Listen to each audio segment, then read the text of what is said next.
Hello, Frilico here, and in this video, I'm going to talk about Civilization VI, focusing on the features added by the Gathering Storm expansion.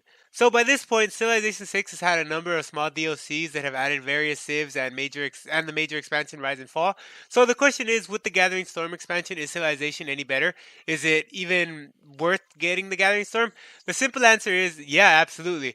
I won't go into the small details and added units or civs in this video. There are plenty of guides and in-depth articles as well as videos that are available for that very purpose. What I want to focus on is the overall experience the game provides with all the DLC and major expansions installed as it pertains to a single player game. Although I do have a thing or two to say about multiplayer.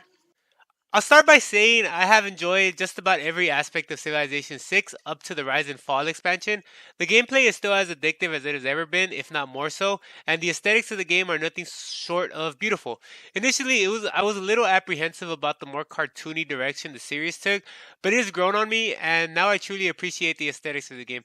Everything from the city, units, natural environments, and since the Gathering Storm, natural phenomena like tornadoes, floods, and blizzards work to create a vibrantly dynamic world.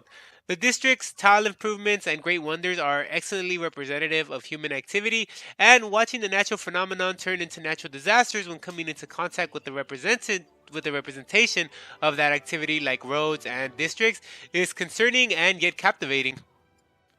I am honestly impressed by how well everything works so fittingly in concert with each other. The animations and their respective sounds don't disappoint. Everything sounds like pretty much expected it to sound. Ships sound like they're actually sailing on water. Weapons sound like they're clashing, and catapults sound like they're doing some damage. Everything just corresponds perfectly with each other. The background music is not my favorite of the series, but I'm okay with that, as not everything can be as good as Baba Yetu. Although I wish there was a little more variety in what was playing in the background, but nevertheless, the music does provide an appropriate background sound to the game as it progresses. The sounds for the natural environments are fitting and appropriately alarming. Ultimately, the Gathering Storm's visuals and audio add to the dynamicism and immersion of what was already a pretty immersive and dynamic experience. However, the Civilization series has always been about gameplay for me, and in that regard, Civilization excels. Is it possible to simply focus on your tech, build your military, and dominate? Of course it is, but unlike other iterations of the series, Civilization 6 provides an avenue through which you can avoid the game being completely driven by science and military. Cultural, scientific, diplomatic, and even religious victories are all feasible options to explore, even in light of aggressive neighbors. This is in large part due to how uniquely suited each civ is at pursuing a particular victory condition. I wouldn't consider any one civ superior to the other, but each civ is certainly far more suited for a certain style of play than another. I mean, if you want a cultural victory, you probably don't want to go with Hero Harada. One last thing. Some of the Civ's leaders are questionable. I mean, I don't think Trajan should be Rome's leader. Sure, he ruled Rome, the Roman Empire at its greatest extent, but Caesar, if not Augustus, will always be Rome's leader to me. Ave Caesar. Anyway, from city management to foreign affairs, the game does much more than provide superficial elements that don't actually affect your goals or strategy. It actually provides gameplay altering mechanics that correspond not just to how you manage your cities, but which city states you try and gain control over, and what you do with your trade caravans, and with the Gathering Storm, how much diplomatic favor you're able to garner to pass your desired proposals, as well as considering your level of CO2 emissions and its impact on the environment, and how close your cities are to the coast. Now, the World Congress is simply something I have to remark on, as the proposals that get passed in it can literally alter the rules in effect for the game until the next World Congress. One thing I noticed and I didn't really like is that a World Congress was assembled before I even met half of the other civs. Not only that, but voting on proposals were affected by those unmet civs, which I simply found rather immersive breaking. At that point, it made me view the World Congress as an element not within the game, but above the game. Everything else, though, is still pretty great. The combat is engaging, the policy cards are interesting to mix and match, and the city states continue to add a great area of contention where vying for influence of a city state is often far more fun and beneficial than simply conquering it. The Golden, Dark, and Common Ages are interesting and often provided me with bonuses at just the right amount of time, and it's really impressive how all of these mechanics and systems work in concert with one another, and not one of them outweighs the other. I wouldn't say they're all equal in terms of impact on the gameplay, but they all carry a significant amount of weight to them and how they can be used and how they impact your overall grand strategy for the game. That being said, I know it must be difficult to get a truly competent AI going for the developers because the lingering complaint I have with the series and the complaint that most people seem to have is the competence of the AI. Admittedly, it's not as bad as it once was, but it's still pretty lackluster. I mean, negotiations with the AI are more reasonable now for sure. For example, they won't ask for 4 cities, all of my horses, my firstborn, and some iron in exchange for a luxury resource that they have in abundance.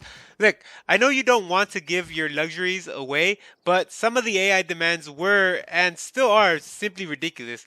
While I am on the resources, I would be remiss not to mention an added element to the game that I thought was long overdue. Strategic resources are now stockpiled and build up over time. I simply love that you don't simply have iron. You have iron mines that produce a certain amount of iron, and you use a certain amount of iron to build and repair units. The only thing that I wish is they would have extended this added element to buildings.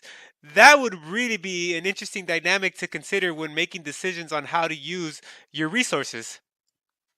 Anyway, while I've always viewed Civilization as a game that offers its best experience when playing solo, I've found the multiplayer to be rather fun. Well, it's really a mixed bag. Oftentimes, players simply drop from the game right at the beginning, or just as things are getting good. I mean, it's understandable for someone to drop when they determine they're not in contention anymore, or they simply have to leave. But when some of these players determine that is an interesting choice to say the least. Nevertheless, what I find enjoyable is starting a multiplayer game, and if I'm not eliminated early on and manage to get some decent progress into the game, I simply play it on my own if everyone else drops, which they eventually do. It adds a level of unpredictability to a game when human players start offensive and then it's passed on to an AI. So, before I wrap things up, I just like to note that I'm not understating it when I say how amazingly engaging and dynamic the game world feels. The entire map eventually becomes interactive as the game progresses. I mean, mountains that would normally be impassable or unbuildable can have tunnels dug through them or ski resorts built on top of them. The natural phenomenon really make the world come to life. And while I didn't concern myself too much with the global climate change thing, I did certainly notice it during the later stages. Ultimately, in the playthrough that I did for this video, I played as Rome and simply went about dominating the world. But a far livelier world than any world I have ever dominated as Rome in a Civilization game, or really any series as of yet. The espionage element is great, the rock bands are rocking, and the archaeologists discovering new artifacts is worth investing some time into. Building a wonder has honestly never been more satisfying, and dropping a nuke has never been more concerning. However, there are no slaves. How can a game that spans the entirety of human history not have slaves? Oh well, maybe next time. Well, that just about wraps it up for me. Now it's time for the final rating that these videos just don't seem right without. In a range of 5 categories that go from dreadful, common, unique, phenomenal, and lastly supreme, Civilization VI in its current form is nothing short of a supreme gaming experience. Sure, elements within the game have been seen before in this series and even been seen in other series, but when considering how the game is currently packaged and delivered, it really offers an experience that I currently consider above all other strategy games. Different strategy games do different things better for sure, but as it stands, I hope that Civilization VI combines a plethora of elements that warrant the saying that something can really be greater than the sum of its parts. Well, that wraps it up for me. Till next time.